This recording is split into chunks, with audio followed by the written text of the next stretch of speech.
I got better at my finances once I let myself believe that I was going to live till 80 years old.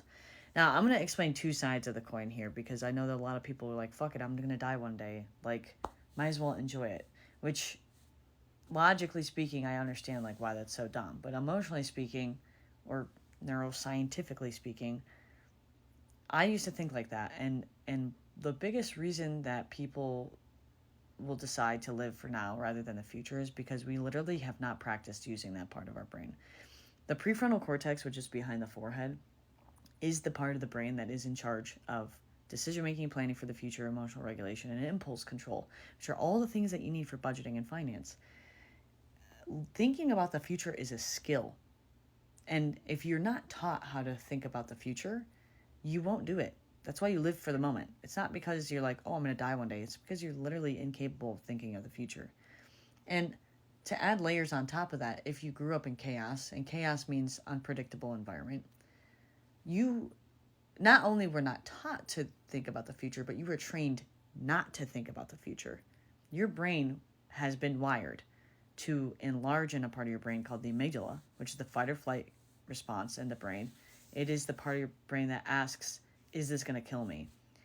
And if that part of your brain has been reinforced to be the default in most situations in life, you're not thinking about the future. You're thinking about the present because the present is where threat lives. Okay? If your threat detection brain is constantly on and you're living in survival mode, you're not thinking about the future because your brain has been wired not to do so. And so if you're like, yeah, I don't think about the future, I just live for the moment, that is a sign that you, one, are stuck in survival mode. You're stuck in hypervigilance. And two, you need to practice using your prefrontal cortex. You need to train yourself to use that part of your brain. And there's a couple different ways that I've trained to use that part of my brain. And I go over this in depth in a workshop that I'm teaching on July 14th. There's a link in my bio if you want to learn more. But what you need to do to get your brain, prefrontal cortex, trained to actually use it more so you can think about the future and become better with your finances, there's two things I like to do. One is plan your week. Get a planner, think about your week, put it down on paper. Doesn't have to go according to plan. The exercise is just for you to do it. But like I said, I have a webinar where I'm actually teaching you how to plan your week. So if you want to join me, you can do that.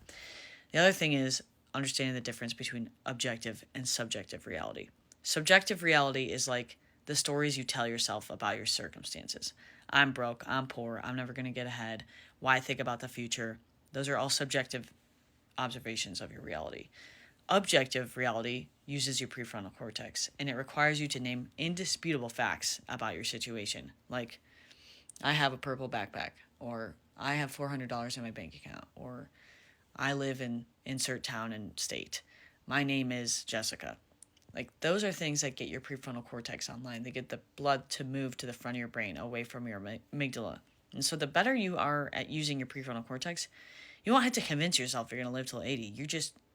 You just start naturally thinking that way because the part of your brain that's in charge of deciding that is online and it's being used.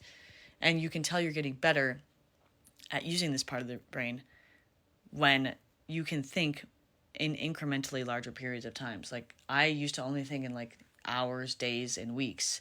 Now I think in terms of months, years, and decades. So, like, if you want to get ahead financially, you got to use that part of your brain. You got to be able to think about the future because otherwise you're going to continue to make decisions for the present moment.